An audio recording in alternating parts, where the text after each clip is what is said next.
Here is a good bunch of my plant, which is Streptopus lanceolatus, or the rosy twisted stalk. This is all examples of that species. Streptopus lanceolatus is in the Liliaceae family, and you can tell that by some key distinguishing features. The first with Liliaceae is these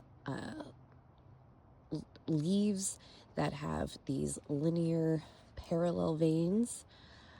If you look at the flowers here, the flowers are always in threes.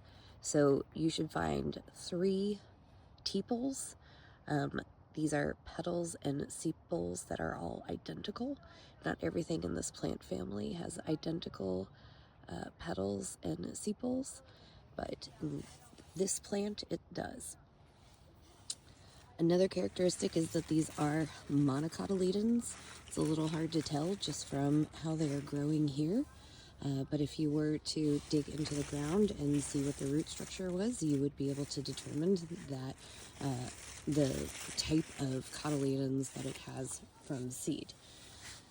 What's interesting about Liliaceae is the vast amount of plants that had been included in this family. Looking up over here, you can see this is an example of Streptopus amplexifolius, or watermelon berry.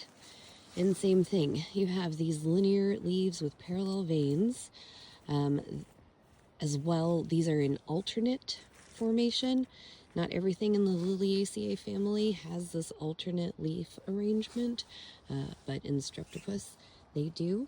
So this is false lily of the valley, or deer heart, or Myanthemum dilatatum. This used to be in Liliaceae.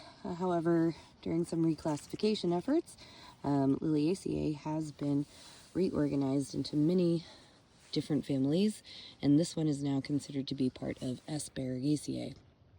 However, you can see the leaves are quite similar. Leaf arrangements can be alternating or basal. This one would be an example of a basal leaf arrangement, but as I said, that one's been reclassified. So again, here's my plant, Streptopus lanceolatus, or rosy twisted stalk, with its alternating leaf arrangement, linear leaves with the parallel veins, monocot, and the flower arrangements are always in groups of 3, with the petals and sepals being in multiples of 3, in this case usually 6. And then as well, if we were to get into the gynoecium, we would find 3 carpels. Those carpels typically are fused together as well. And then as well, there are typically 6 stamens in the Liliaceae family flowers.